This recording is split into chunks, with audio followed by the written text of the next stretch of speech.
सभी को प्रणाम। कृष्ण दरबार अम्बाला से मैं हूँ दक्षिण दीक्षित पृथ्वी अग्रवाल और आज मैं एस्ट्रो विज्ञान सीरीज कर रहा था। एस्ट्रो विज्ञान सीरीज में मैं डिजिटल लिविंग के बारे में कुछ बताता हूँ। तो सबसे पहले मैं एक गीत पीताम्बर ऊर्जा का एस्ट्रो संदेश, जो कि प्रोफेसर अश्विनी जी अग्रवाल, जो टाइम साइंटिस्ट के नाम से भी जाने जाते हैं, उनके द्वारा लिखा गया है, उसको गाकर एक्सप्लेन करूँगा। सूरज रोज चला जाता है, पीताम्बर ऊर्जा देता जाता। सूरज रोज चला जाता है, पीताम्बर ऊर्जा देता जाता है। यही ऊर्जा भूख की आत्मा जिसके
परिवार में रहने लगे कि फिर शांति।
पीताम्बर ऊर्जा का ऐसे संदेश, जो कि प्रोफेसर अश्विनी जी ने लिखा है।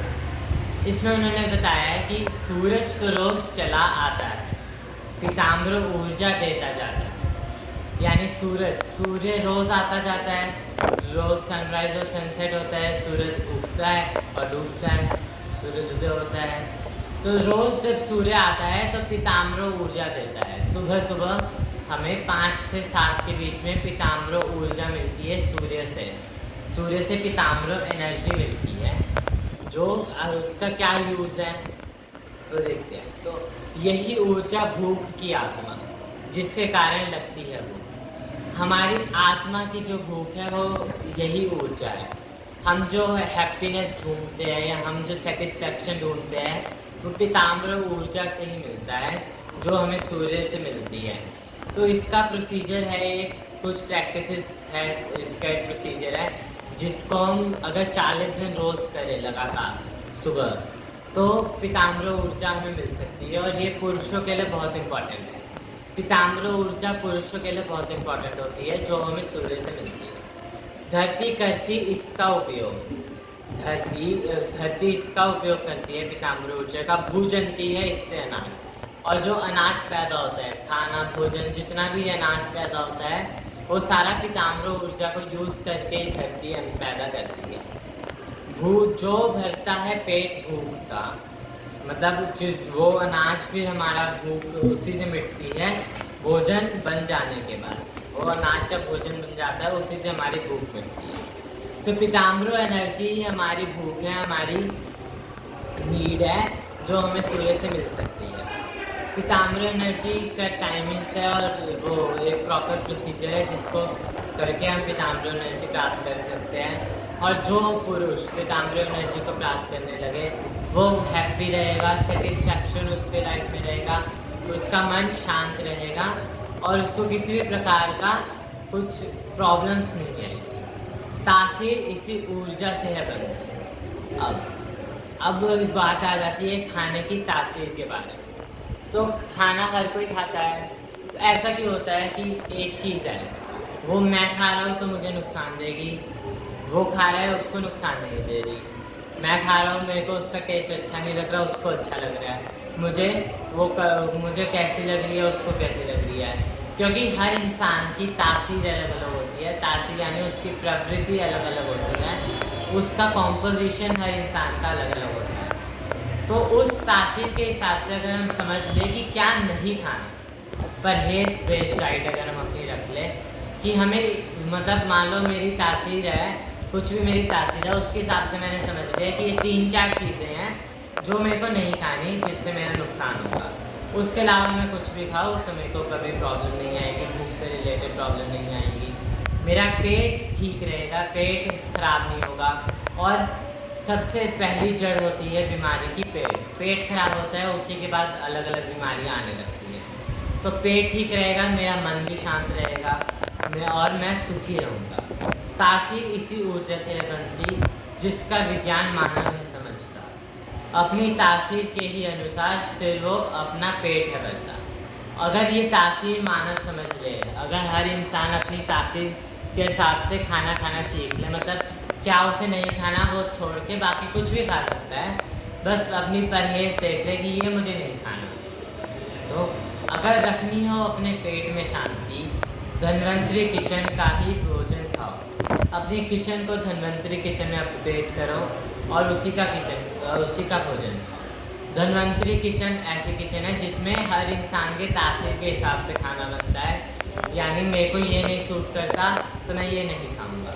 उसको मान लो घिया है, मुझे घिया नहीं सूट करती तो मैं नहीं खाऊंगा, उसको सूट करती है वो खा सकता है, मुझे नुकसान देगी मैं नहीं खाऊंगा। तो अपनी तासीर के हिसाब से खाना है। घर घर लाओ आहार क्रांति, इसी को आहार क्रांति का है।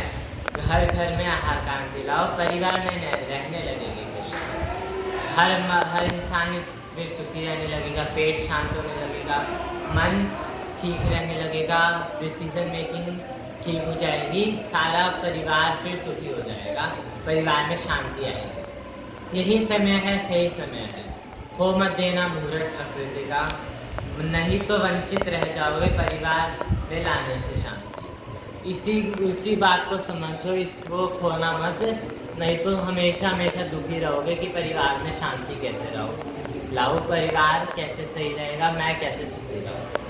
अगर रहेगी अपने पेट में शांति, परिवार में रहने लगेगी फिर शांति। हमारा पेट अगर शांत होने लगेगा, हमारा मन शांत होने लगेगा, फिर पूरा परिवार सुखी हो जाएगा, शांत हो जाएगा। किचन का ही धन्वंतरी ज्ञान आधार, क्रांति लानी होगी भोजन की। अपने भोजन की क्रांति लाओ, अपनी तासीर समझो और उससे बेस्ट खाना खाओ, परहेज बेस्ड डाइट खाओ। बैलेंस डाइट नहीं करनी, परहेज बेस्ड डाइट करनी है। ये समझना है कि मेरे को क्या नहीं खाना, क्या सूट नहीं करता, उसके अलावा कुछ भी खा सकते हैं और हमारा उससे पेट ठीक रहेगा, मन सुखी रहेगा, हम हर तरीके की हमारी डिसीजन मेकिंग प्रॉब्लम्स खत्म होने लगेगी, परिवार में शांति आने लगेगी। यही बताया था इस गीत में टाइम साइंटिस्ट अश्विनी। अब हम 3 मिनट श्वासों की प्रैक्टिस करेंगे। श्वासों में हमें अपनी सांस की स्पीड, अपनी ब्रेथ, अपनी सांस की स्पीड को धीरे करना है। अभी हम हर बंदा इनहेल एक्सहेल कर रहा है, तो अपनी इनहेल की स्पीड को हमें धीरे करना है। खींचनी बिल्कुल नहीं है, सांस रोकनी नहीं है, आराम से अंदर लेनी है, पर धीरे धीरे आराम से धीरे धीरे छोड़नी है। हाथ को ऊपर ले जाना है उस स्पीड से जिस स्पीड से सांस इनहेल कर रहे हैं, हाथ को नीचे ले जाना है उस स्पीड से जिस स्पीड से सांस एक्सहेल कर रहे हैं।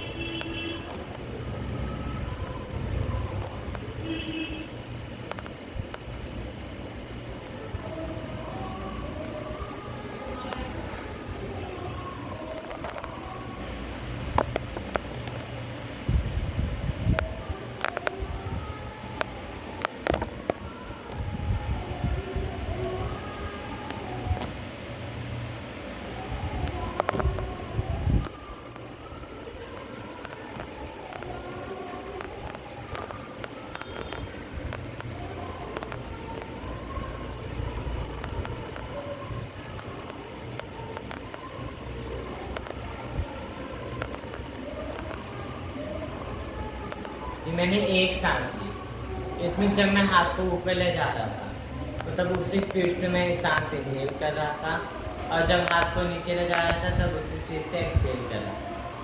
धीरे धीरे प्रैक्टिस करते करते अपने आप लंबी होती जाएगी।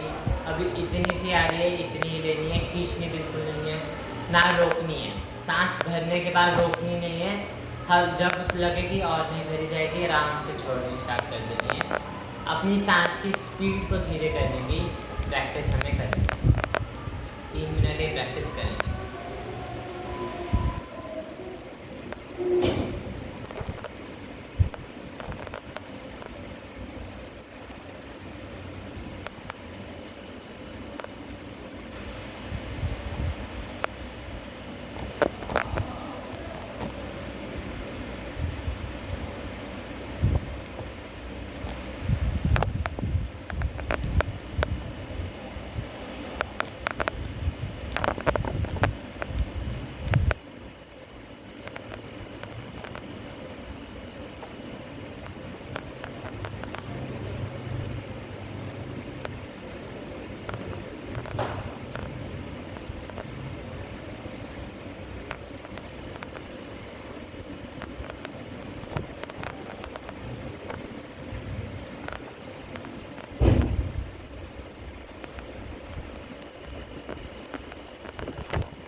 ये थी श्वास योग, जिसे एक्सो सांस बोलते हैं। इस तरीके से सांस लेने को एक्सो सांस बोलते हैं, जिससे हमारी सांस हमारे लिए मेडिसिन का काम करने लगती है। दवाइयाँ हम लेते हैं, दवाइयों का साइड इफ़ेक्ट्स होता है, उसके बाद एक बीमारी सही हुई तो दूसरी आ गई, दूसरी ठीक हुई तीसरी आ गई, और दवाइयाँ अक्सर चलती रहती है। हम कोई भी दवाई लें तो कोई दवाइयों पे आ जाता है तो 3, 4, 5 दवाइयाँ फिर बढ़ती रहती है, चलती रहती हैं, क्योंकि साइड इफ़ेक्ट्स हुआ करते हैं। लेकिन सांस एक ऐसी चीज़ है जो हर इंसान ले रहा है, तो सांस का कोई साइड इफ़ेक्ट नहीं है, ये सबको पता है। तो हम अगर सांस की स्पीड को धीरे कर ले तो उसका साइड इफ़ेक्ट कोई नहीं होगा, और उससे हमारी सांस ही हमारे लिए मेडिसिन का काम करने लगेगी। हम अपने आप को अपनी सांस के थ्रू ही हील कर पाएंगे, ठीक कर पाएंगे। अब हम एक्यूपुलर की प्रैक्टिस करेंगे। एक्यूपुलर में हमें अपने सारे जॉइंट्स को पुल करना है अपनी उंगलियों से, और साथ में प्राणाचार्य मूल वाक्य गाना है। इससे हमारे जो मूल वाक्य गाएंगे, उस जो हम गाते हैं, जैसे अभी मैंने पोएम गाई थी पिताम्बर ऊर्जाकाश संदेश, कुछ भी हम गा रहे हैं ऐसे, तो ये पोएम्स, ये एक्श सभ्यता की पोएम्स है, ये हार्ट बीट मॉड्यूलेशन टेक्नोलॉजी पे काम करती है। इसका मतलब ऐसी पोएम्स गाने से हमारी हार्ट बीट में जो वेरिएशंस होती है, हार्ट बीट में जैसे ईसीजी होती है, वो देखते हैं ना ऐसे ऐसे चल रही है, तो हार्ट बीट में वेरिएशंस होती है, उनको ये मॉड्यूलेट करती है, और हमारे अंदर से हमें को ठीक करती है। तो हमें प्राणाचार्य मूल वाक्य गाते हुए अपने सारे जॉइंट्स को पुल करना है, जिससे जॉइंट्स में कुछ भी पेन होता है, जो ऐसे माना जाता है बुढ़ापे में तो घुटनों में दर्द हो जाता है, कमर में दर्द हो जाता है, अक्सर कहीं ना कहीं जॉइंट्स में पेन हो जाता है, तो वो ऐसी प्रॉब्लम्स नहीं आएगी अगर रोज़ एक्यूपुलर करें 10 मिनट, रोज़ 10 मिनट एक्यूपुलर करें। तो अगर हम शुरू कर दें तो आगे भी प्रिवेंशन हो जाएगी, आगे भी कभी ये नहीं आएगी। अहं शवं शिवं प्राणाचार्य होगा। अहं सत्यं जगत् सुंदरम्, अहं शवं शिवं पंचतत्व सत्यं पंचारक सत्यं योग सत्यं कृष्णांशी आत्मा सत्यं सत्यं शिवं शवम् अहं सत्यं जगत् सुंदरम्, अहं शवं शिवं पंचतत्व सत्यं पंचारक सत्यं योग सत्यं कृष्णांशी आत्मा सत्यं सत्यं शिवं शवम् अहं सत्यं जगत् सुंदरम्, अहं शवं शिवं पंचतत्व सत्यं पंचारक सत्यं योग सत्यं कृष्णांशी आत्मा सत्यं सत्यं शिवं शवम् अहं सत्यं जगत् सुंदरम्, अहं शवं शिवं पंचतत्व सत्यं पंचारक सत्यं योग सत्यं कृष्णांशी आत्मा सत्यं सत्यं शिवं शवम् अहं सत्यं जगत् सुंदरम्, अहं शवं शिवं पंचतत्व सत्यं पंचारक सत्यं योग सत्यं कृष्णांशी आत्मा सत्यं सत्यं शिवं शवम् सत्यं जगत् सुंदरम शं शिवम। तो ये था एक्यूपुलर, जिसको हम रोज अगर करने लगे तो हमें आगे भी कोई जॉइंट पे नहीं होगा।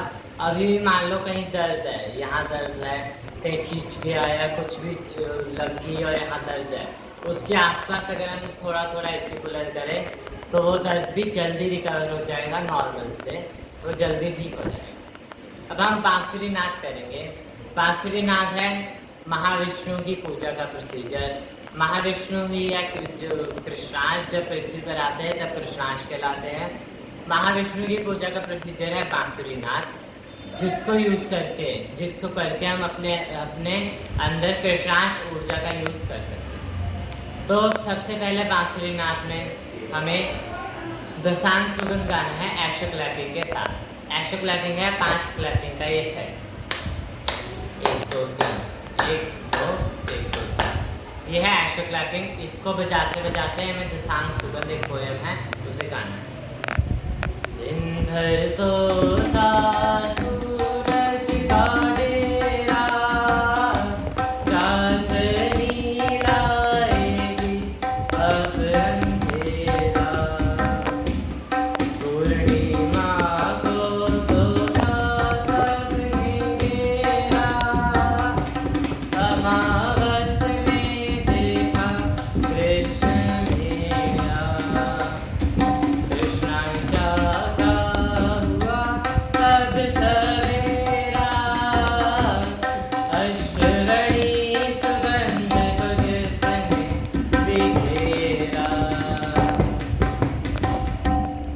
अब 13 सांस एक्स्ट्रा सांस लेनी है, जैसे श्वास में मैंने सिखाया था उसी तरीके से हमें 13 सांस लेनी है। मैं एक लेके दिखाऊंगा।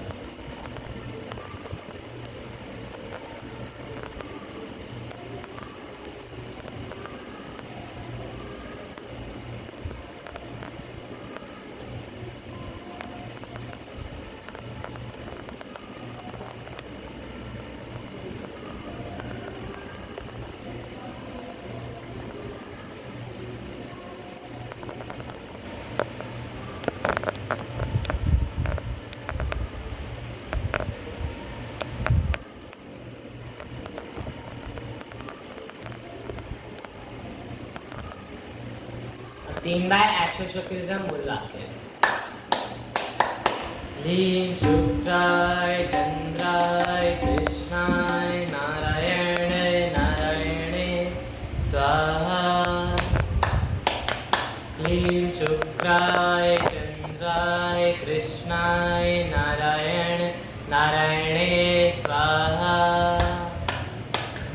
ह्रीं शुक्राय चंद्राय कृष्णाय नारायण नारायणे स्वाहा। अब 10 बार एक्शो क्लैपिंग।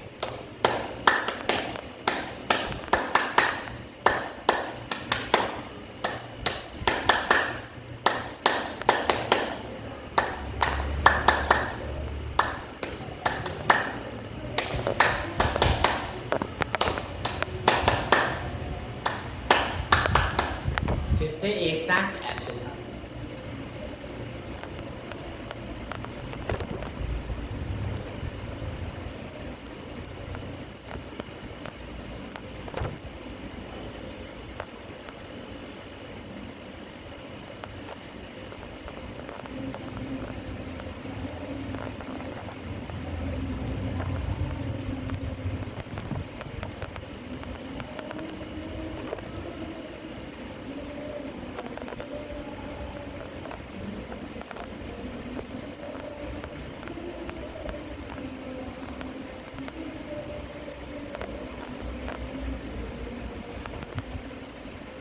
अब कृष्णांश ऊर्जा भोग एक्शो क्लैपिंग के साथ।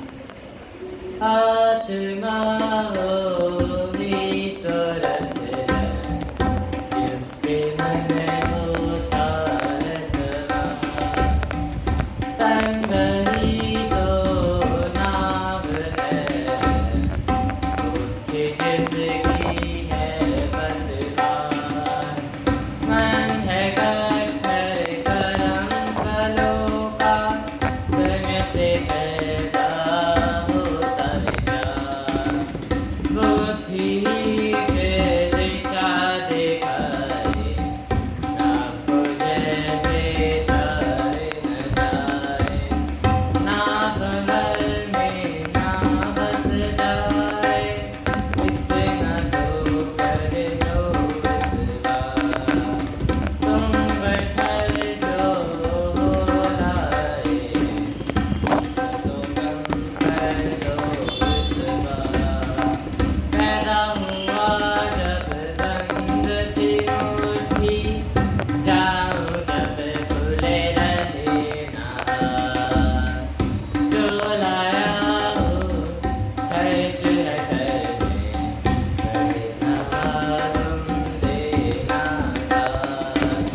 15 से 20 सेकंड कपालभाति।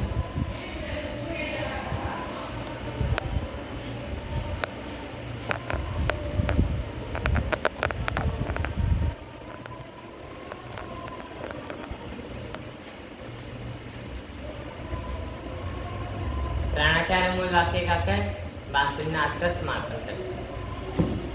अहं सत्यं जगत् सुंदरम अहं शवं शिवम पंचतत्व सत्यं पंचारक सत्यं योग योग सत्यं कृष्णाशियात्मा सत्यं सत्यं शिवं शवम्। सभी को मेरा प्रणाम। जय कृष्णीष्ट। यह है कृष्णीष्ट की मूर्ति जो कि कृष्णीष्ट मंदिर शोषितपाल मंदिर अम्बाला में है। कृष्णीष्ट थे कृष्ण के ईष्ट। कृष्ण जब विराट रूप लेते थे तब वह अपने ईष्ट के पास जाते थे सलाह लेने कि इस कंडीशन में मैं अब क्या करूं। तो वो उनकी एक मूर्ति है कृष्णीष्ट जिनके जो लगी हुई है शोषितपाल मंदिर अम्बाला में जो 18 मॉलिक्यूल्स के मालिक हैं। सभी को मेरा प्रणाम। जय कृष्ण दक्षिण तत्गुरु जी को प्रणाम। जय कृष्ण।